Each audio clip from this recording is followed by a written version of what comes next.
Joining me today is New York Times bestseller, Raven Leilani. Thank you for doing this. I'm so excited. Your book is incredible. Thank you. And I just have to say, because normally I'm not someone that can jump right into any given story. That's why this is called The Middle, because that's my happy place.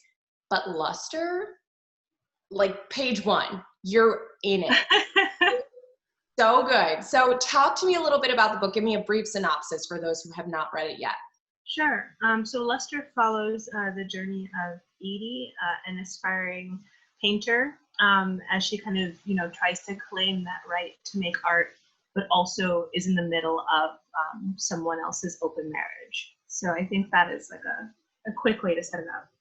And it's so good. I mean, the way that you write the way you describe things, especially in New York City, it really makes you think about how different people's place in life and perspective and just feeling at that time can really change your entire surrounding and the way that Yes. you are taking things in. So with that said, what is the feeling that you want readers to have and the version of New York that you want them to get when they're in the middle of this? Sure. I love New York. It's the city of my heart.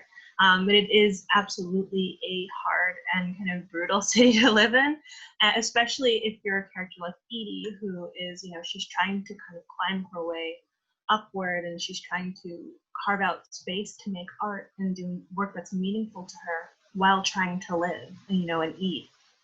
And so the version of New York that you see is her version where she lives with, a roommate, she's trying to figure out how to get rid of these mice, and that too is part of New York.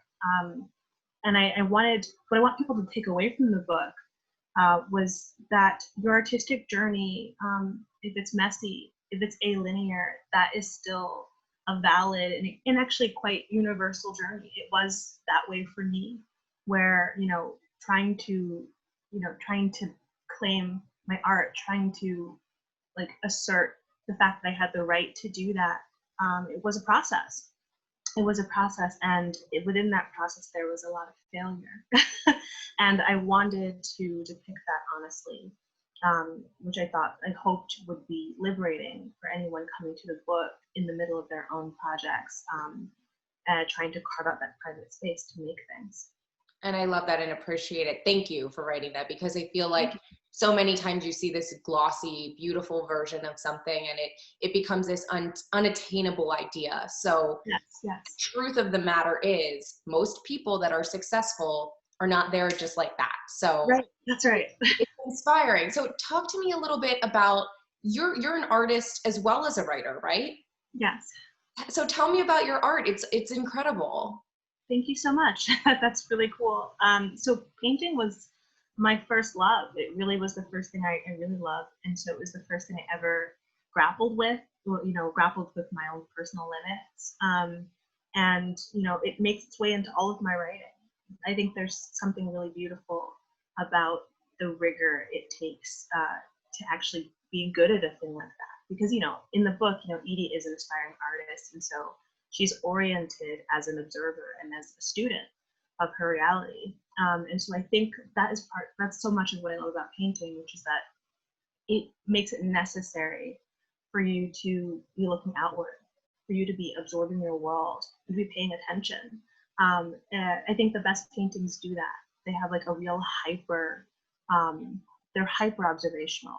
There's something really distilled in the reality that's reflected in the art. And it's something I do when I can't write, to be honest. When I can't write, I paint. It's a totally different side of my brain, and it's a really nice release. And I wanted to, I enjoy writing about it as well as doing it.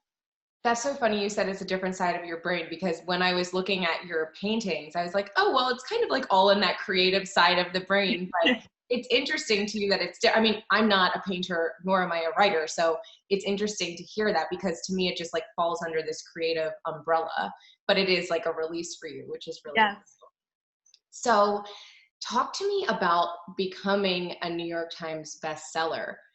How does that happen? Because I know it's not something that is easy to attain. So congratulations. So just Yeah. for people who have no idea, what is that process like? I mean, it was really a surprise, especially in this moment that we're in. You know, the fact that enough people cared to, engage with my book was is really surreal, but extremely, just kind of incredible. So it really, I mean, it was like a long process. My whole team at FSG, we kind of a year ago even, like we've been in this, we've been in the journey for a while. Um, and we kind of just plugged forward with this book release, and it kind of is like it's a little bit of you have to count on the fact of people wanting to come to your book, wanting to take you up on that offer that I think is inherent in writing something or making something, which is that you want other people to interact with it, and that I think that directly translates to being able to make it on the list, however briefly. But it was really, it was a real kind of affirmation of the fact that I put something out there that people, care to open and read. And it's your debut novel. I mean, Yes. that's like such a great feel. I mean, because I'm sure it's such a labor of love to put a book out there, and then to get that recognition is just must Yes. be like, Yeah. It's way more than I expected, because I actually used to work in publishing. I was actually working in publishing while I was writing this book, and so I had really managed expectations around what it would look like, especially if you put a climate like this over a book launch. And so it was just a really welcome surprise. it's so exciting. So I always have to ask about adaptations because your book is so visual. Is there anything in the works as of yet? We're in talks right now, and I'm really excited about it. But I don't imagine I can say much about it. But I'm really excited for. Um, I'm hoping that we will hopefully see this soon. Hoping for you as well. That's so awesome. Well, congratulations on everything. And I look forward. Is another book in the works? Oh yeah, I mean, I will to be honest, like I'm pretty much taken up by this launch for this book. But once that kind of dies down a bit, I'm really excited to get back to work. Awesome. Well, it was so lovely to speak with you. And if people want to follow you, what is the best place to go? You can follow me on Twitter under Raven Leilani, and on Instagram, same name. Awesome. Thank you, Raven.